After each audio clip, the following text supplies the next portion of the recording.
From the Daily Mail, a school in Florida facing legal action for breaking the First Amendment. Diane, you're going to have to talk us through this. So, Penguin Random House, its authors and Florida parents sue school district for violating the First Amendment by removing books dealing with race and LGBTQ issues. So, you have two sides to this argument. You have got the Florida governor, Ron DeSantis. Yes. And he's a candidate for the 2024 Republican presidential nomination.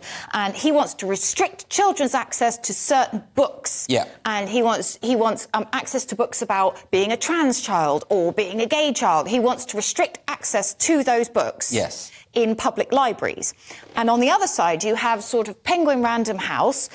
You have authors who who identify as queer and non-binary. You also have authors of mixed ethnicities. Yes. On the other side, and some parents suing kind of the school district for agreeing with Ron DeSantis and taking some of these children's books out of the library. But isn't it the case? I mean, it's a bit confusing in some ways because the Republicans' defence on this is that they've issued an edict sort of saying books that are sexually explicit, for instance, or books that push a particular ideology to children, those ought to be removed. But what gets caught up in this is works of fiction, like this book, The Bluest Eye, by Toni Morrison. Now, Toni Morrison is a fantastic author, and the idea of removing her books from the library would make me very disturbed in a way that removing a sexually explicit book from a library for kids doesn't make me particularly disturbed. Steve, what do you think of this? Yeah, I see the point. This is the two sides of this war are we've got culture war versus freedom of speech. Yeah. So it is going to be the grey area in between,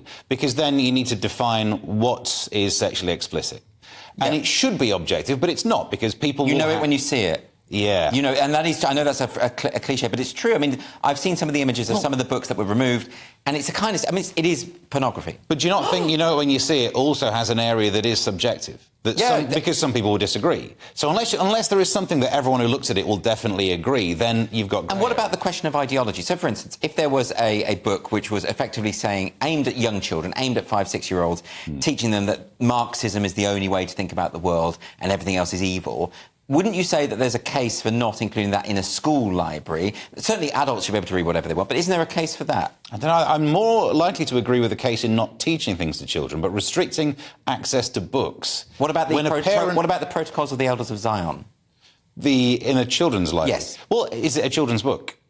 No, but Toni Morrison's The Bluest Eye is not a children's book either. I mean, I think the point is that we all sort of understand when it comes to children, there are lines that we draw, even as free speech absolutists, which we don't draw for adults. I think that's a fair distinction to make, isn't it? It is a fair distinction because it's OK for adults to explore things because you hope that an adult possesses a certain amount of critical thinking, a certain amount of experience.